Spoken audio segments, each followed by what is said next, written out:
ನಮಸ್ಕಾರ ಸ್ನೇಹಿತರೆ, ನೀವು ಕೇಳಿದ್ದೀರಾ ಸ್ಟ್ಯಾಂಪ್ ಪೇಪರ್ ವಂಚಕ ಅಬ್ದುಲ್ ಕರೀಂ ತೆಲ್ಗಿ ಬಗ್ಗೆ?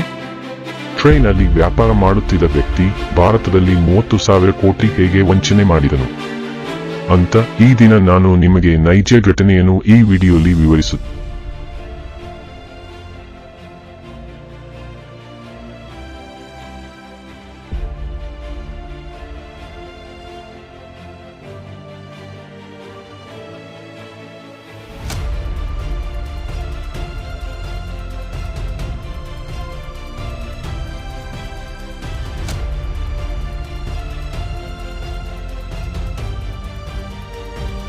ಅಬ್ದುಲ್ ಕರೀಂ ಕರ್ನಾಟಕ ರಾಜ್ಯದ ಬೀದರ್ ಜಿಲ್ಲೆಯಲ್ಲಿ ಜನಿಸಿದ್ದು, ತೀವ್ರ ಬಡತನದ ಜೀವನ ನಡೆಸುತ್ತಾ ತನ್ನ ಭವಿಷ್ಯದ ಕನಸುಗಳನ್ನು ಬೆಳೆಸುತ್ತಿದ್ದ.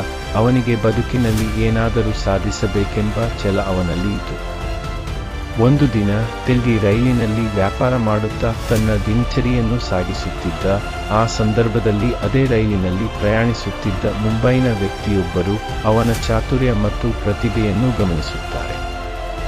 ನೀನು ನನಗೂ ಕೆಲಸದಲ್ಲಿ ಸಹಾಯ ಮಾಡಬಹುದು ಎಂದು ಆ ವ್ಯಕ್ತಿ ಅವನಿಗೆ ಹೇಳಿ ಮುಂಬೈಗೆ ಕರೆದುಕೊಂಡು ಹೋಗುತ್ತಾರೆ. ಈ ರೀತಿಯಾಗಿ ಒಂದು ಸಣ್ಣ ತಿರುವು ಅಬ್ದುಲ್ ಕರೀಂ ಜೀವನಕ್ಕೆ ಬದಲಾವಣೆ ಒಂದು ದಿನ ಅಬ್ದುಲ್ ಕರೀಂ ಪೊಲೀಸರಿಗೆ ಒಂದೇ ಒಂದು ಸಣ್ಣ ವಿಚಾರದ ಕೇಸ್ನ ನಿಮಿತ್ತವಾಗಿ ಭೇಟಿ ನೀಡಿದರು.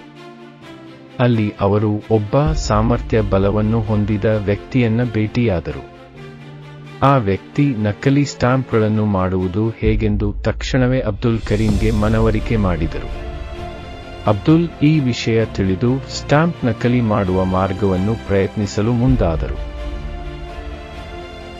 ಅಬ್ದುಲ್ ಕರೀಂ ಸ್ಟಾಂಪ್ ನಕಲಿ ಮಾಡುವ ಕಲೆಯನ್ನು ನಿಧಾನವಾಗಿ ಕಲಿತುಕೊಂಡ. ಆತನಲ್ಲಿ ನಿಷ್ಠೆ ಇಲ್ಲದಿದ್ದರೂ ಸ್ಪಷ್ಟತೆಯಿಂದ ತನ್ನ ಕೆಲಸವನ್ನು ಮುಂದುವರಿಸುತ್ತಿದ್ದ. ಮೊದಲಿಗೆ ಆತ ಇತರರಿಂದ ಸ್ಟಾಂಪಿನ ನಕಲು ಮಾಡುವುದು ಕಲಿಯಲು ಪ್ರಾರಂಭಿಸಿದ್ದ. ಕೆಲವು ಸಮಯದಲ್ಲಿ ಅವನು ಸಂಪೂರ್ಣವಾಗಿ ಈ ಕೌಶಲ್ಯವನ್ನು ಹತ್ತಿ ತಾನೇ ಹೊಸ ಸ್ಟಾಂಪ್ಗಳನ್ನು ನಕಲಿ ಮಾಡಿ ಅವುಗಳನ್ನು ಮಾರುಕಟ್ಟೆಯಲ್ಲಿ ಮಾರಾಟ ಮಾಡಲು ಪ್ರಾರಂಭಿಸಿದ. ಸ್ವಲ್ಪ ದಿನ ವ್ಯವಹಾರ ಚೆನ್ನಾಗಿ ನಡೆಯುತ್ತಿತ್ತು. ಆದರೆ ಯಾವ ಕೆಟ್ಟ ಕಾರ್ಯವೂ ಗುಪ್ತವಾಗಿರುವುದಿಲ್ಲ. ಕೆಲವೇ ದಿನಗಳಲ್ಲಿ ಈ ಸತ್ಯ ಪೊಲೀಸರಿಗೆ ತಿಳಿದುಬಂತು. ಅವರು ಅಬ್ದುಲ್ ಕರೀಂನನ್ನು ಬಂಧಿಸಿದರು. ಆದರೆ ಪೊಲೀಸರು ಲಂಚ ಪಡೆದು ಅವನನ್ನು 2 ದಿನಗಳಲ್ಲಿ ಬಿಡುಗಡೆ ಮಾಡಿದರು. ಅಬ್ದುಲ್ ಕರೀಂ ಈ ವಂಚನೆ 1990ರ ದಶಕದಲ್ಲಿ ಮತ್ತು 2000ರ ಪ್ರಾರಂಭದಲ್ಲಿ ದೇಶದ ವಿವಿಧ ರಾಜ್ಯಗಳಲ್ಲಿ ನಡೆದಿತ್ತು. ಈ ವಂಚನೆಯು ಭಾರತ ಸರ್ಕಾರಕ್ಕೆ ಕೋಟ್ಯಾಂತರ ರೂಪಾಯಿಗಳ ನಷ್ಟವನ್ನು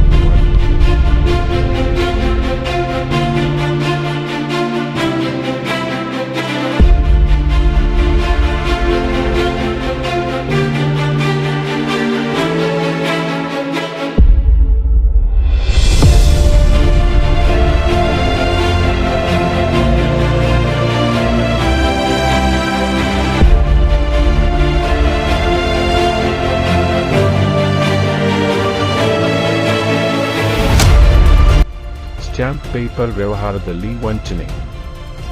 ಅಬ್ದುಲ್ ಕರೀಂ ಸ್ಟಾಂಪ್ ಪೇಪರ್ ನಕಲಿ ಮಾಡಲು ಸರ್ಕಾರದ ಮುದ್ರಣ ಯಂತ್ರ ಮತ್ತು ತಂತ್ರಜ್ಞಾನವನ್ನು ಖರೀದಿ ಮಾಡಿ ಅದರಲ್ಲಿ ಮುದ್ರಣ ಮಾಡಲು ಸರ್ಕಾರದ ನಿವೃತ್ತ ನೌಕರರನ್ನು ನೇಮಿಸಿದ.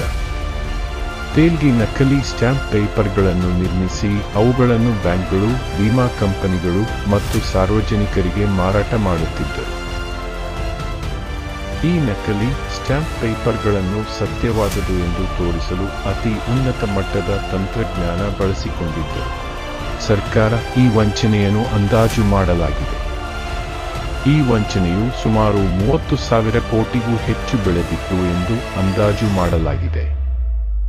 ದೇಶದ 12ಕ್ಕೂ ಹೆಚ್ಚು ರಾಜ್ಯಗಳಲ್ಲಿ ತೆಲ್ಗಿ ತನ್ನ ದಂಧೆಯನ್ನು ಹರಡಿದ್ದರು. ರಾಜಕೀಯ ಅಧಿಕಾರಿಗಳ ಪ್ರಭಾವ. ತೆಲ್ಗಿಯು ಪ್ರಭಾವಶಾಲಿ ರಾಜಕೀಯ ಮುಖಂಡರು ಮತ್ತು ಪೊಲೀಸ್ ಅಧಿಕಾರಿಗಳ ಸಹಾಯದಿಂದ ತನ್ನ ವಂಚನೆ ನಡೆಸಿದ ಎನ್ನಲಾಗಿದೆ. ಈ ವಿಚಾರದಲ್ಲಿ ಹಲವು ಬಡ್ತಿ ಅಧಿಕಾರಿಗಳು ಮತ್ತು ರಾಜಕೀಯ ವ್ಯಕ್ತಿಗಳ ಹೆಸರುಗಳು ಬರುವುದರಿಂದ ಆ ಕಾಲದಲ್ಲಿ ಭಾರೀ ರಾಜಕೀಯ ಕುತಂತ್ರಗಳು ನಡೆದವು. ಈ ವಂಚನೆಯ ಪರಿಣಾಮವಾಗಿ ದೇಶದಲ್ಲಿ ಹಣಕಾಸಿನ ಕುಸಿತ. ನಕಲಿ ಸ್ಟ್ಯಾಂಪ್ ಪೇಪರ್ಗಳಿಂದ ದೇಶದ ಆರ್ಥಿಕ ವ್ಯವಸ್ಥೆಗೆ ಭಾರೀ ಹೊಡೆತ ಬಿದ್ದಿತು. ಅಧಿಕಾರಿಗಳ ವಿರುದ್ಧ ಆರೋಪಗಳು. ಈ ಪ್ರಕರಣವು ಪಬ್ಲಿಕ್ಕು ಮಾಧ್ಯಮಗಳಿಗೆ ನಿಜವಾದ ಸಮಸ್ಯೆಯನ್ನು ಅನಾವರಣಗೊಳಿಸಿತು. ಕಾನೂನು ಬದಲಾವಣೆ. ಈ ಪ್ರಕರಣದ ನಂತರ ಸ್ಟ್ಯಾಂಪ್ ಪೇಪರ್ ಮಾರಾಟದ ಬಗ್ಗೆ ಗಟ್ಟಿಯಾದ ನಿಯಮಗಳನ್ನು ಸರ್ಕಾರ ಜಾರಿ ಮಾಡಿತು.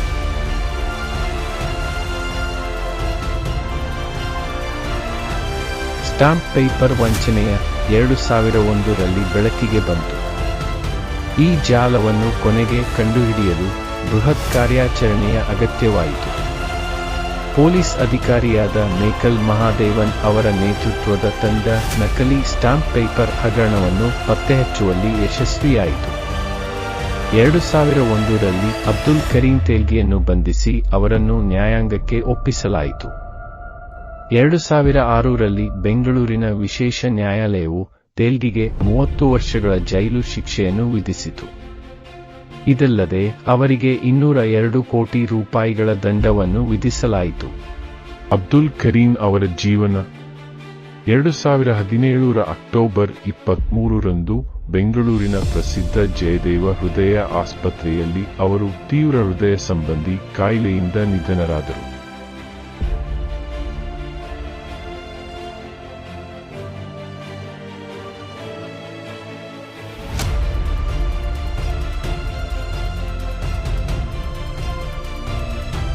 ನಿಮಗೆ ಈ ಕಥೆ ಇಷ್ಟವಾದರೆ ದಯವಿಟ್ಟು ನಮ್ಮ ಚಾನೆಲ್ ಅನ್ನು ಲೈಕ್ ಮಾಡಿ ಮತ್ತು ಸಬ್ಸ್ಕ್ರೈಬ್ ಮಾಡಿರಿ. ನಿಮಗೆ ಹೆಚ್ಚಿನ ಮಾಹಿತಿಗಾಗಿ ನನ್ನ ಈ ಕೆಳಗಿನ ಡಿಸ್ಕ್ರಿಪ್ಷನ್ ಅಲ್ಲಿ ಲಿಂಕ್ ಕೊಟ್ಟಿದ್ದೀನಿ. ಪೂರ್ತಿ ಅವರ ಜೀವನ ಚರಿತ್ರೆಯನ್ನು ವೆಬ್ ಸೀರೀಸ್ ಮುಖಾಂತರ ತಿಳಿಯಬಹುದು. ಸೀರೀಸ್ ಹೆಸರು ಸ್ಕ್ಯಾಮ್ 2003. ಧನ್ಯವಾದಗಳು.